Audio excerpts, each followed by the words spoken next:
because the tariffs are forcing them to come back.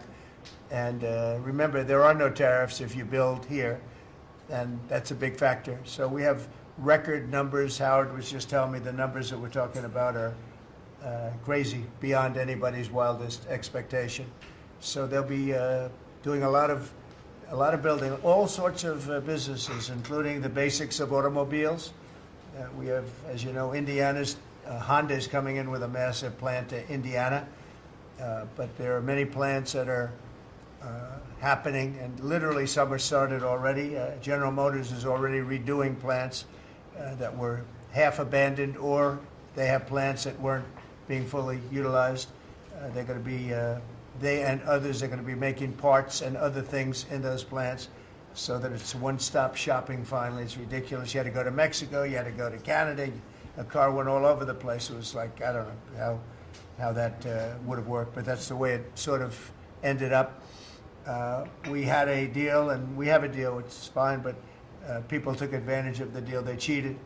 And when you cheat, the deals are unfortunate. But now what's happening is the numbers are beyond our wildest expectations. Now, having to do with cutting, we've done a lot of cutting from people, ideally the people that aren't doing the job. In many cases, people weren't attending jobs. In some cases, in many cases, people didn't exist. They had on the government rolls people that don't even exist. But of the ones that did exist, as you know, many didn't come to work. Many had no intention of coming to work. Many were paid and working someplace else. There were lots of bad scenarios, but they're being weeded out, and I think we're probably ahead of schedule on that. And to me, something that was just terrible is the contracts that we're finding, the fraudulent contracts that we're finding, where millions and millions of dollars and even billions of dollars in some cases were given out. And I think we'll start with that. I'd like to start with Doug Burgum, Secretary of the Interior. He told us about a couple of contracts that we have now found. When he got there, they saw this with Chris and everybody, and they couldn't believe it. Doug, could you just relate what you told us a little while ago? No, happy to, Mr. President. There's a federal consulting group, which was a group inside of Interior, but it was managing contracts from many different agencies that flowed through here. One of those contracts was to do surveys of individuals, $830 million for surveys. And so part of the question was, hey, could we actually see the surveys? And then the surveys came back, and a survey was like 8.5 by 11 sheet of paper with 10 questions that anyone's child in junior high could have put together, or AI could have done for free. $830 million. So that's one that we've stopped. And that contract was going out after you were inaugurated, sir. So yeah. it was so jumping. It's a pure fraud. Yeah. It's a fraud. But we've had many fraudulent contracts that were caught by the work that Elon and his people are doing, and working with our people. It's been brought to light. The fraud, not just waste and abuse, the fraud has been incredible. You mentioned one, Madam Secretary. Well, yes, sir. Well, let me just add to that, and thank you. We just had a wonderful cabinet meeting, all aligned on certainly the effort to realign the government. But even at the U.S. Department of Agriculture, we've canceled a $300,000 contract educating on food justice for queer and transgender farmers in San Francisco. A similar contract we canceled in New York, again, educating transgender and queer farmers on food justice and food equality.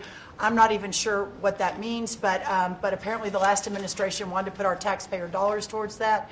We canceled a $600,000 contract out of Louisiana that was studying the menstrual cycles of transgender men, a $600,000 contract. We canceled another contract out of a university in the middle of the country that focused on getting more diversity, equity, and inclusion into our pest management industry. Again, these are nonsensical. It makes zero sense to use taxpayer dollars to fund these. I know these are just a few examples of the hundreds and hundreds that we have found. Well, a clear case of fraud was with the Small Business Administration, where they were handing out loans, $330 million worth of loans to people under the age of 11. I think the youngest, Kelly, was a 9-month-old who got a $100,000 loan. That's a very precocious baby we're talking about here. We're tackling the fraud waste and abuse in the agency. We've seen, hundreds of billions of dollars of fraud go unprosecuted, so we're taking that on. We have a zero tolerance policy for fraud, and we continue to crack down on it and make sure people are held accountable.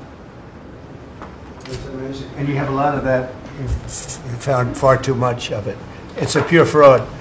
We like to use the words waste and abuse because they sort of sound good, but many of these things are pure fraud. Now, there was a contract that you've heard about where Stacey Abrams got $2 billion just before we took over, and it was a rush to get her the money, and that was environmental, and nobody knows what she was doing. But $2 billion. If you got $2 million, that's a lot. If you got 200,000, that's a lot. But this was $2 billion was given.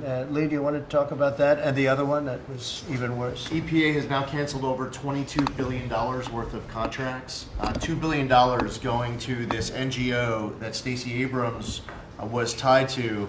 They received only $100 in 2023. And then the Biden administration gave them $2 billion. The director of the Greenhouse Gas Reduction Fund saw his former employer get $5 billion. So $20 billion went to just 8 NGOs, and they're all pass-throughs. And then they were giving it to other entities, many of them were pass-throughs. And what you have is all these extra middlemen, they're taking their cut. And the taxpayer ends up getting screwed. They're losing out on all this hard-earned money. They can't afford to have the federal government waste. The partnership with Doge and Elon Musk has been incredible at EPA. Their team is very talented. We wouldn't have been able to do it without them. And of course, this mandate from President Trump to make sure that we identify every last penny, whether we're saving $50,000, $5 million, or $22 billion. We will not rest until every last penny is saved. Thank you, Mr. President, for the opportunity to do this for the American public. Thank you. Great job you're doing. So we have a lot of that. We're getting down to a point we think probably over the next 2 or 3 months we'll be pretty much satisfied with the people that are working hard and want to be members of the administration and our country, really. And they're doing a lot of good people. We have a lot of great people. We want to keep the good ones, and we want to get rid of the ones that don't exist, and we want to get rid of the ones that do exist but don't work. And we have quite a few of them. Would anybody else like to say something before we take some questions from the press, please? Doug Collins. Yeah, Mr. President, I think one of the things that you've always told me is take care of our veterans, and that's what we're doing at the VA. And one of the things, though, is you also have to know who your employees are. You have to know the very fact of who you are. We're 470,000 roughly when we started this, larger than the active duty Army, when you think about that in the perspective. But however, this is an interesting point. When I first got there and we started looking at this, how you take care of people, we didn't have an HR system that could actually give us a rundown on who actually was working where. That we've had to work with that, working with our VA employees who are those liaisons. We've been able to put together an organizational chart which we can start looking at that. But the interesting part about it is about taking care of veterans, and what you've told me to do is how do we get the people in the right places. And I think when we look at this, GAO has told us we were high risk for years. The previous administration put literally tens of billions of dollars and tens of thousands of employees over the last 4 years, and we saw our statistics basically stay the same or go down. Backlogs went up. Maybe the question is not money and employees anymore. Maybe it's the organization and how we effectively deliver for the American people. And that's what we're going to do. Well said. And one thing I want to add to it, it is not necessarily a very popular thing to do. You're talking about employment, you're talking about people and the lives of people. And yet, I think the American public understands we're trying to save our country and make our country great again. I mean, you could say it, but we're trying to save our country from this extraordinary thing that was happening. What they were doing to our country was just a horrible thing. And I have no idea how it plays out in the public. I guess you see poll numbers that are very good numbers, but I don't know what that means long term. But it's something that has to be done. If we don't do it, we're not going to have much of a country left, so we have to do it. So we're doing things that I think a lot of presidents wouldn't be inclined to do, but we're doing it to really, I don't want to use cliche. I don't want to say we're doing it to make America great again, because I say that on the campaign trail, but there's really no other words that could express it better than that. We're doing it to help our country, and our country was riddled with fat, like no country probably anywhere in the world, and we're getting rid of the fat. And at the same time, we're bringing in, we're going to be bringing in millions of very good, high-paying jobs, and we're going to be taking in a lot of money. Our country's going to be very strong. We've been ripped off by every country in the world, friend and foe. We were taken advantage of like nobody's ever seen. And you saw what happened today with Venezuela. We did something with Venezuela, which is long in the making, and it's very substantial. And we'll be announcing cars very shortly, and we already announced steel, as you know, and aluminum. We'll be announcing pharmaceuticals at some point in the not too distant, because we have to have pharmaceuticals. We don't make pharmaceuticals anymore in our country. And if we have problems like wars or anything else, we need steel, we need pharmaceuticals, we need aluminum, we need a lot of these things that we sort of don't make anymore, and yet we're equipped to do it all.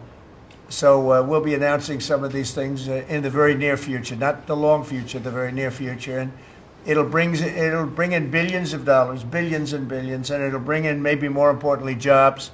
It'll protect the jobs we have, and it's going to be really, really quite amazing. Chris, did you have something to say? Yes, Mr. President. I want to say energy is the infrastructure that makes our country run and drives our national security. The Biden administration grew my department, the Department of Energy, by 20%, and expenditure much more than that, all in an effort to reduce the production of energy in the United States and to make energy more expensive.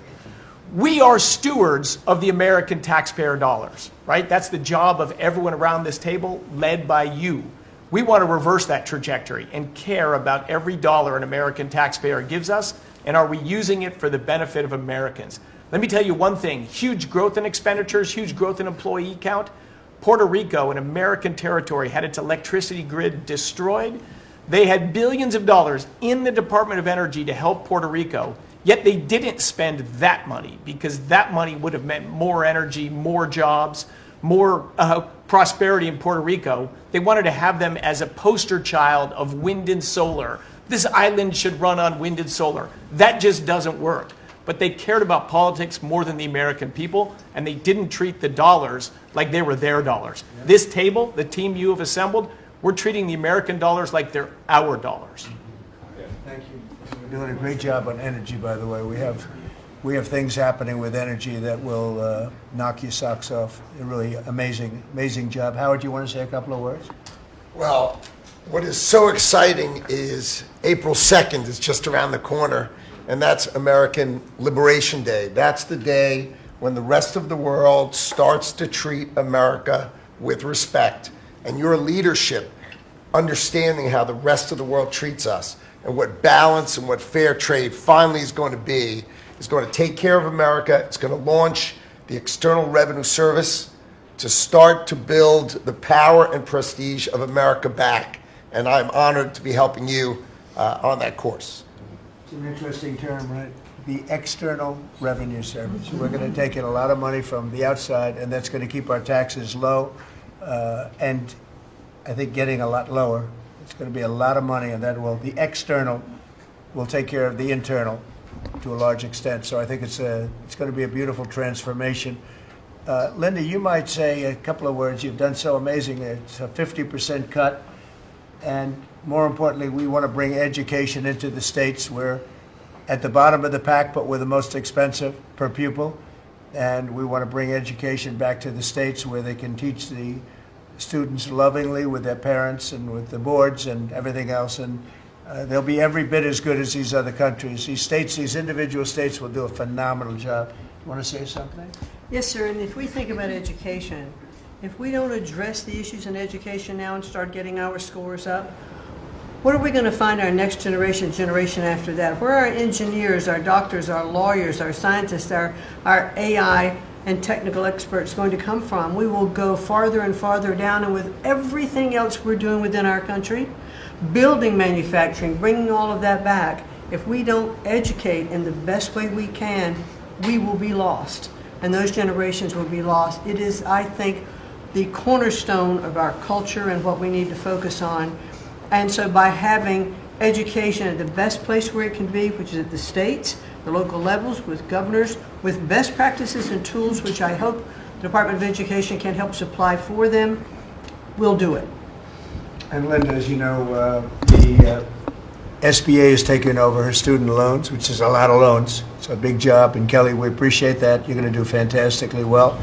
And Bobby is going to be taking over their various medical aspects and health aspects of the educational process. So, and he's going to do a fantastic job of it. So, thank you very much. Thank you, Mr. President. I just say that I'm very grateful to you and very grateful for the partnership with Doge, with Elon.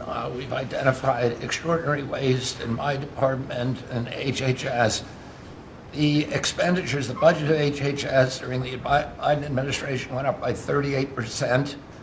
The employees went up by 17%, and healthcare went down. We have 40 comms departments. We have 40 procurement departments. We have 40 IT departments, and we have 40 procurement, HR, none of them talking to each other. We are, with Elon's help, eliminating the redundancies. We are streamlining our department. We're going to go back to providing gold standard science. We're going to get the money to the scientists and to the patients rather than to the administrators and to the bureaucrats. And we're going to restore gold standard science, and we're going to make America healthy again. Thank you very much. It's great. If you might, Madam Secretary, say a little bit about what's happening and how well we've done at the border. Sir, this last week I was in Arizona, California, Alaska, and Florida, and CBP literally has almost 100% operational control of the border, which means that our country is secure and that we know who's coming into this country and that they love our country and they want to help keep it great into the future. We are, in the month of March, the last couple of weeks, increased our deportations by 50%, so we're now not even just getting the worst of the worst out. We're making sure that there's consequences for being here and committing crimes in our communities, and the numbers are continuing to escalate and to go up. Sir, this week I'm headed down to El Salvador. I'll be in the prison where we sent TDA members. I'll be meeting with the president and also Colombia and Mexico and talking about building these relationships so that we can continue to get people out of this country that don't belong here and take them home. And also, you had talked to me about sending the message worldwide about the fact that people shouldn't be coming to this country and they shouldn't be coming here illegally. So we are in several other countries around the world with a message right now that's saying, if you are thinking about coming to America illegally and coming here, don't do it. You are not welcome. We have a legal process to becoming a United States citizen, and there are consequences if you come here illegally, and America has changed because we're putting Americans first. So we've also, the Coast Guard has done phenomenal work. I don't know if you all have reported on it, but we have broken historic records in the amount of drug interdictions that they have brought in. We've repositioned the fleet to go after the fentanyl crisis and to go after the southern border and securing it, and they've done amazing work as far as that. We were down in Florida. They brought in $500 million worth of cocaine that they had done in 14 interdictions and had brought them in, going right directly after the cartels and doing great work there. And we have a cutter that we have sped up the process, sir, the icebreaker. That'll be hitting the waters here this summer, and we've got 2 more that will be coming. But, you know, Russia is using their cutters and icebreakers up in the Arctic to do surveillance on us, and we're going to reposition our fleet to continue to partner. I want to thank the Secretary of Defense and the Navy for all of their help and partnership, too. We do operations together because their obvious Navy warships are in certain regions, but our cutters are faster and can work together in a partnership that's securing America. So, and we're going to eliminate FEMA. So we've got a lot to do, but it's all good, and we're working hard, and we're going to make sure that we're continuing to do exactly what you promised. That's great. Great job. Yesterday, there was a plaza that you know well. There'd be hundreds of thousands of people standing at that plaza, pouring into our country, totally unchecked. Many people from jails and prisons and mental institutions and gang members, and horrible. And they just pour into our country. Yesterday, I was speaking to somebody, I was checking on the border, and they said there was literally nobody in this massive plaza. You know, we're talking. a plaza that would hold hundreds of thousands of people. There was literally nobody there. There was one person sweeping it, but there were no people. It's been amazing. It's been an amazing transformation very quickly. And we're getting the bad ones out first, and we're taking them out. And there's some really bad ones, murderers of more than one people. At least 50% murdered more than one person. This is the people that we're letting in through their open border policy. It was terrible. But I want to just congratulate you and Tom Holman on the job you've done. Boston this weekend, hundreds of dangerous criminals were removed, 4 killers taken out of the country just by what they did in Boston this last few days. Yeah. And these are killers that there's no reasoning. It's not like, oh, let's talk them out of it. These are stone cold killers. They don't care. They don't even think about it. They kill somebody. They go to sleep. They wake up. They don't even remember they killed them. These are bad people that should have never been allowed into our country. Pam is doing such a fantastic job. I thought maybe you could say a few words. Thank you, President. As far as we are hearing a lot about fraud, waste, and abuse, a lot of waste and abuse, but there is a tremendous amount of fraud. And Elon, thank you for your partnership. Thank you for your team. You have uncovered so much fraud in our government, and we will prosecute you. We have an internal task force now working with every agency sitting here at this table. And if you've committed fraud, we're coming after you. Thank you, Elon, for that. On the violent crime level, thanks to President Trump's directive, we are seeking the death penalty again. So all of these horrible, violent criminals that you're hearing about around the country, they will face the death penalty federally within our country. And the drug dealers need to get out of here because we are coming after you. We're going to have 94 great U.S. attorneys around this country, and everyone will be prosecuted to the fullest extent of the law. Thank you. Thank you, President. It's at your directive. I couldn't have said that better. That's very good. That's very good. She's doing a fantastic job. Thanks, Pam. Do you have any questions, please? Mr. President. Yeah, please. Mr. President, what can states do now to implement your Department of Education executive order?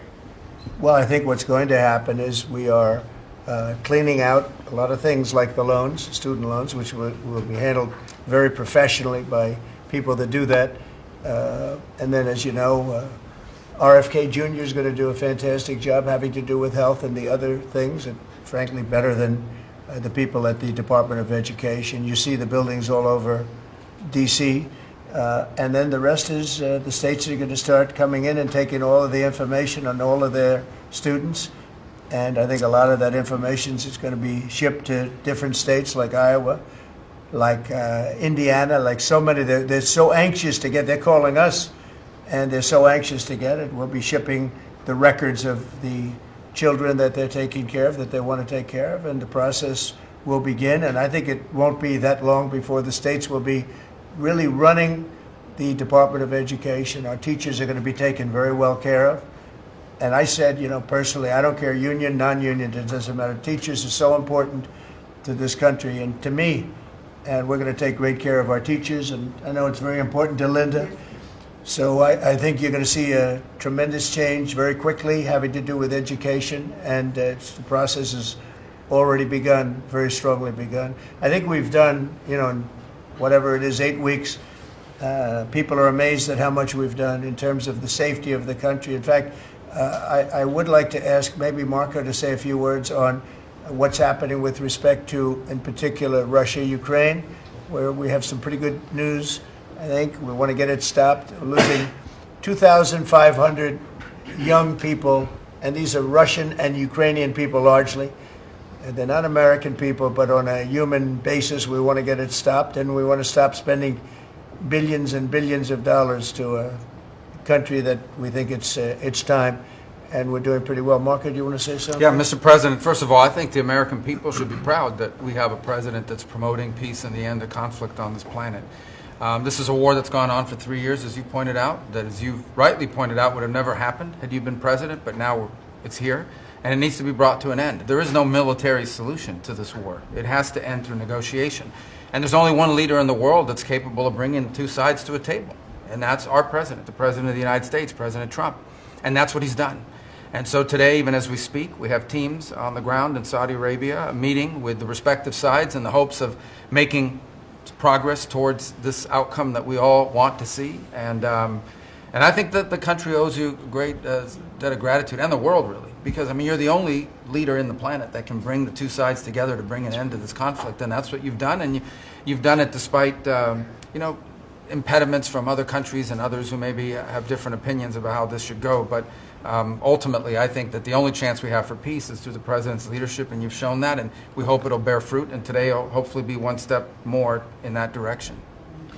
Thank you, Marco. And on the Middle East, another hot spot that we didn't have a problem with. There was no problem in the Middle East when we left, and now there's a lot of problems in the Middle East, but we're working on that. But I think we've seen significant progress, and I think you'll have we're going to start, we were talking with the Vice President a little while ago, and you're going to see countries start to fill up the Abraham Accords. More and more countries want to join. That was a great success, tremendous success, and then Biden and his group did zero with it. That should have been filled up within a year of the election, would have been filled up. So countries are starting to want to get involved very much with the Abraham Accords again, so that'll be great. JD, do you want to say something? Yeah, sure. Yes, sir. Just on that topic, if you think about what happened with the Abraham Accords, one of the great diplomatic breakthroughs under the first Trump administration, really in the last 30 or 40 years of American history in the Middle East, and the Biden administration did absolutely nothing with it. Built on it, not at all, added 0 additional countries. Purely out of political spite, the Biden administration, I think, hurt the United States and really hurt the project of world peace. That has changed. Luckily, about 2 months ago, we got a new president, and that president has given us the task of building out the Abraham Accords, adding new countries to it.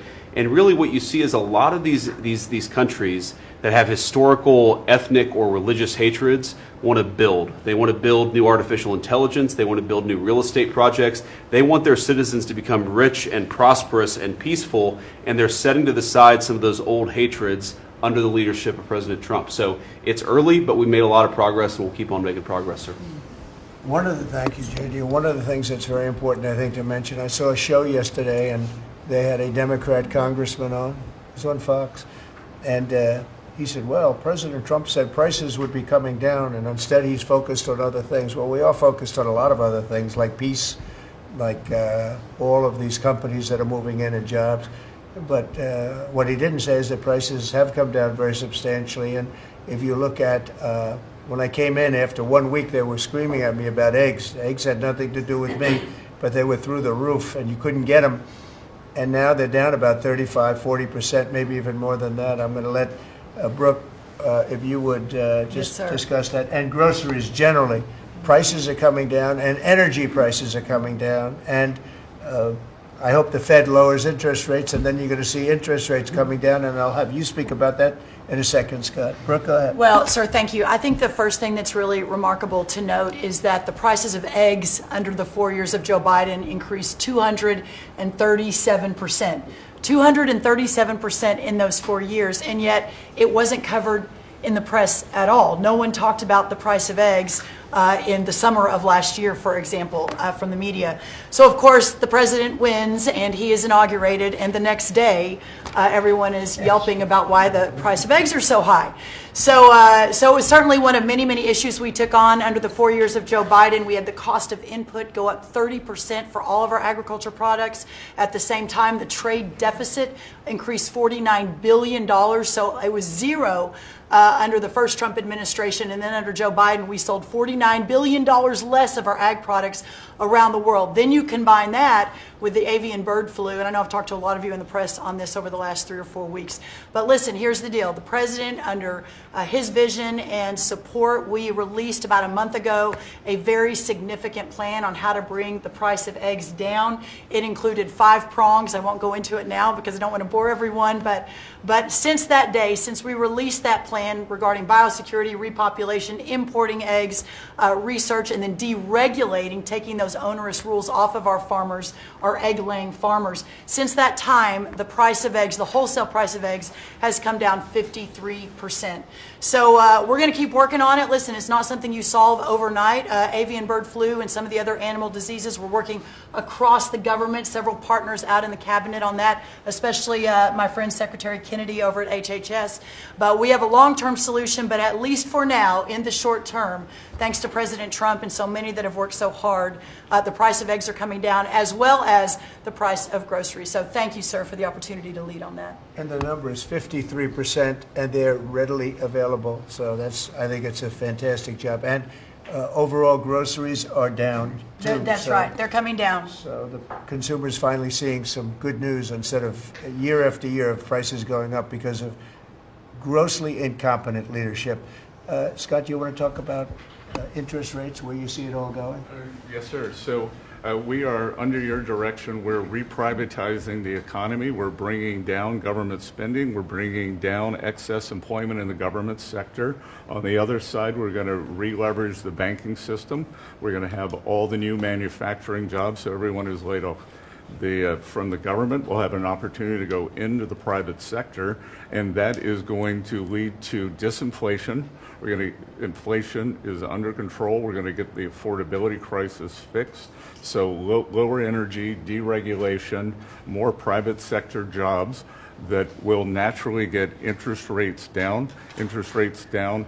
Mortgage rates are down almost every week since January 20th. The energy costs are down about 15%. Crude oil's down about 15%.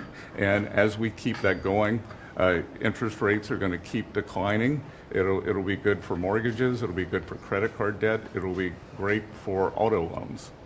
That's great. And you're doing a really good job. I'd like to see the Fed lower interest rates. That's just my opinion, because things are coming down. We have inflation under control. Tremendous amounts of money will be soon coming in from tariffs, which is about time that we were able to partake. We've been ripped off by every country on that basis, and it's about time. But that will be, I think, treated very fairly. Will be very fair. But the money that we're talking about is rather astronomical, and it should be, because we put years and years. I was able, in the first term, we had a great first term with the highest stock price increase ever, all the different things that we had. But one of the things, we took in a lot of money in tariffs, and I had just started that process, and we had to slow it down because of the COVID. We didn't go forward. We did a very good job with COVID, but that was something that happened to the whole world. It was a shame. What a shame. All those people dead, and all of the problems that it caused for countries far worse. I mean, some countries still haven't recovered. Economically, they haven't recovered. But we took in hundreds of billions of dollars in tariffs just starting the process. But this is a program that's going to be, I think, unbelievable for our country. And I think it's treating other countries very fairly, very, very fairly. I'd like to ask, if I might, Sean Duffy to say a few words about the air traffic control situation. You know, there were some mishaps, one in particular, the helicopter crashing into the plane. We have a system that's 40 years old. They spent tens of billions of dollars trying to patch it up and, you know, make it work, but it doesn't work. And my pilot says they use different systems. They don't want to use our system. It's so obsolete. And it's an obsolete, horrible thing that happened with respect to it. And we were going to, I said, day one, if this happens, if we are successful, we're going to have to get a brand new, modern, top-of-the-line air traffic system. And I think I can say that I've been working a little bit with Sean on it, but Sean's been working hard on it, and with his new person at FDA, who's going to be terrific, by the way. And maybe you want to talk to them about that, because we need safety in the air, total safety in the air, and this will give that to you. Sure. Thank you, Mr. President. We had a conversation on Friday. Again, our air traffic control system, as we talked about maybe privately or I don't know publicly with all of you, but we have decades of ideas and billions of dollars, and no progress is ever made on any of these initiatives. Air traffic control is the same thing. And so we're having a conversation about building a state-of-the-art, brand new, best technology, envy of the world air traffic control system. And what's interesting from the DOGE team is they'll look and say, well, what is the problem? Why hasn't this been built? This is about safety. This is about people's lives. All of you fly. Your family flies. Why hasn't it been done? And the problem is, in government, it takes way too long. So technology changes and money changes and administrations change. we have to do this fast, which is why we need the partnership from the Congress to give us the money up front. The best ideas and the best technology available in the world, we're going to build in the system. I think, Mr. President, we can do it in 3 years. I think Trump Tower was built in 3 or 3.5 years. I think we could match the Trump Tower time frame. 2 years. Okay. 2 years. Maybe not that good, but about 3 years. And again, it's a we have to choreograph because again, our towers are operational, keeping planes in the air. So we got to choreograph this, but we can do it in short order. If I can just make one other point, Mr. President, we're $36 trillion in debt. You've never had a Doge. We've never come in and looked at our government the way, Mr. President, you've looked at this government and said, there's too many people, there's contracts, fraud, waste, and abuse. And so we've had a few bumps in the road as we've gone through this process, but if you look around this room, everybody has seen how the process has evolved, and everyone appreciates some of the insight and technical support that we've gotten to make this government more efficient, to make it more responsive to the American people. And so, again, when you have a new system like this, you'll get some bumps. But things are rolling out. The last 3 weeks have been much, much better as our teams have integrated and we're working to deliver for the American people. And I would say some of the press had made comments last time about what happened in the last meeting. We had a great conversation in the last meeting. Elon and I had a great call after the meeting, and so sometimes the reporting can be a little bit off. I love the analysis that you guys do when you're not in the room. But I would just note that we're working well together, Mr. President, and the whole team here is working well together. Well, actually, we decided to see you after the cabinet meeting instead of before, and I think that's nice. But if you think about it, I guess never in history has anybody invited you to a cabinet meeting. We're very open and transparent, and we had a very good meeting today. So, I mean, you're standing here, you're seeing what the result of the meeting is. I think we're doing an amazing job for essentially 8 weeks on the job. I think it's there's never been anything like it. Did you have a question, please? Two, actually, if you don't mind. Thank you for having us. Thank you. We appreciate it. One, actually, to follow up on the Attorney General's comments, and then one for you. You said that you're now preparing to prosecute examples of fraud across federal agencies that have been referred to you. Is that what you said? We are working with a team. We have a team of attorneys in place working with Elon's incredible team, helping us, taking referrals from the cabinet members. You know, these are your tax dollars. And a lot of it is just abuse, a lot of it's waste. But if it's fraud, we are investigating it, and we're coming. We are looking at multiple cases of fraud throughout the federal government. One for you, Mr. President. Greenland is confused about the Second Lady and the National Security Advisor visiting this week. They're concerned that this is further provocation, whatever it is you ultimately want for Greenland. Could you further explain why they're going? What is the ultimate end goal when it comes to Greenland? Yeah, well, not provocation. This is friendliness, not provocation. We're dealing with a lot of people from Greenland that would like to see something happen with respect to their being properly protected and properly taken care of. They're calling us, we're not calling them. And we were invited over there, and I thought it would be I have great respect for the wife of our great vice president. I think she's she's a brilliant woman. She's a very nice woman, and she loves the concept of Greenland. And so she's going there, and I think Marco's going there, and some others are going there. But we've been invited, and they really like the idea because they have been somewhat abandoned, as you know. They haven't been taken good care of. And I think Greenland's going to be something that maybe is in our future. I think it's important. It's important from the standpoint of international security. And if you look at the ships outside of Greenland, you have Russia, you have China, you have lots of different people and lots of different places, and it cannot go on the way it is. It's not going to go on the way it is. I'll make a statement. It's not going to happen. So they're going there, and that's purely friendship. Who's doing the inviting? You said people. A lot of people, yeah. People from Greenland are asking us to go there. We have many, many requests from many, many people, some officials too. Mr. President, yes, I ask please. you about economic forecasts. I saw one economic forecast coming out from the OECD this past week, they are forecasting stagflation for the United States, a downtick in terms of GDP growth. Do you agree with that forecast? What do you see over the course of 2025? Well, we inherited a very, very bad and perilous situation from a group of people. Again, we just got here from a group, and this takes a long time to develop, from a group of people that truly didn't know what they were doing. And you see that with not only costs, you see that with all of these fake contracts that have been given out. So we inherited a bad situation, but I think we're going to have an economy that booms. I think when it all kicks in, it's not going to take very long, because some of these people that announce that they're going to spend billions of dollars, I mean, literally, Apple is spending $500 billion. They've never made anything close to that to do that. They're building plants here instead of China, instead of other places.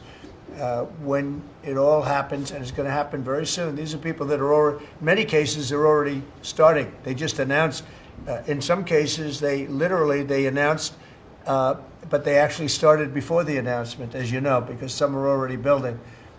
This is going to kick in. I think it's going to be amazing. So they're looking at, based on numbers that I was looking at 6 months ago, 7 months ago, I was very concerned about the economy. We're going to have something that's like nobody's ever seen before. We have numbers, and we have job generation that I don't think we've ever seen before. See how it works out, but I think the economy is going to go through the roof. Okay. Mr. President, Yeah, please. about Ukraine, in an interview with Time Magazine published this morning, President Zelensky said he believes that some members of your team have been influenced by Russian information. Those were his words. What do you have to say to that? Well, probably they have been influenced to get this thing settled, because Ukraine wants to see it settled. I think they have to have it settled, and Russia wants to see it settled. And I think if I weren't president, this would never happen. Marco's doing a great job, and Steve Witkoff has been incredible. Michael Waltz. We have a great group of people working on it, and that takes a good part of their day, settling something that really, it affects us monetarily because we've given so much money, and we're getting that done. In fact, Scott is telling me that the agreement on rare earths is just about completed. They'll sign it shortly. So it's, as you know, Europe is in for a very small fraction of what we're in for. It affects them much more than it affects us. Again, they are in as a loan, which nobody knew until I came along. Europe is giving the money to Ukraine as a loan. We were just pouring money into Ukraine. It was a very unfair situation. So we made a deal on rare earths. But most importantly, we want to stop the killing that's going on. 2,500 on average, mostly soldiers, a week are being killed. And they're Russian and they're Ukrainian, and if we can stop it, that's a very important thing to me on a human basis. Okay, anybody else? Are you signing the rare earths deal today? Is that what you mean? No, we'll be signing it soon. So on Ukraine. It'll be signed very soon. Can I ask another question on Ukraine? Yeah. You recently mentioned the fate of all the Ukrainian children abducted and transported to Russia. Right. So are you demanding that Russia return these kids to their families in Ukraine? Well, it's one of the things that we're talking about. I know that no decision's been made. We're talking about territory right now. We're talking about lines of demarcation. We're talking about power plant ownership. Some people are saying the United States should own the power plant and then work it that way because we have the expertise to fix it up, et cetera, et cetera. It's okay. That would something like that would be fine with me. But they are talking about ownership of the big nuclear power plant in particular. But all of these things will come up, and they have come up, and that has been discussed, yes. Okay. I want to thank everybody very much. This was a great meeting.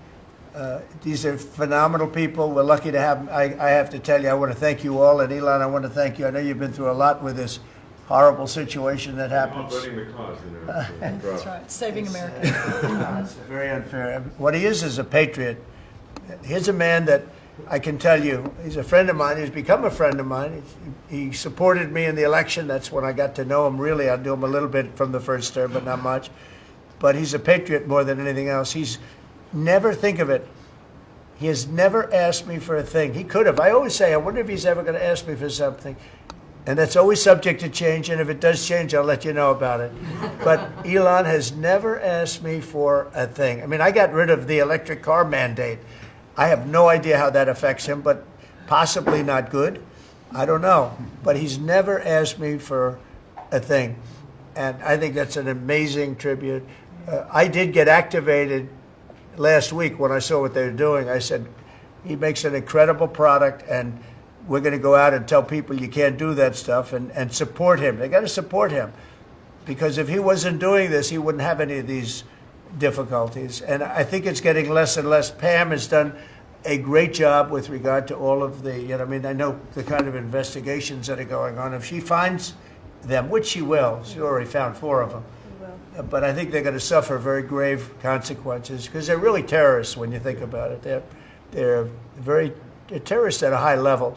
And I think the people that are financing them, they could very well be people I know, people that you write about. But those people are in big trouble, so they better cut it out. But Elon's a patriot. We want to thank you very much for the job you're doing. Thank you very much. Thank you very much, everybody. Thank you. Thank you, everybody. How many more drafts do you expect to come? Xing down that way. Xing that way. Thank you very much. Thanks to all the Doge team who are getting death threats on a daily basis. Just trying to do the right thing for the American taxpayer and for the American people. Just a thank you to the Doge team who are literally getting death threats and being accosted. And these are, a lot of them are just kids. They're just trying to help out, and they're very talented. They could get jobs for millions of dollars a year. Instead, they come here, earn peanuts, and get death threats. So thanks to the Doge team. Thanks.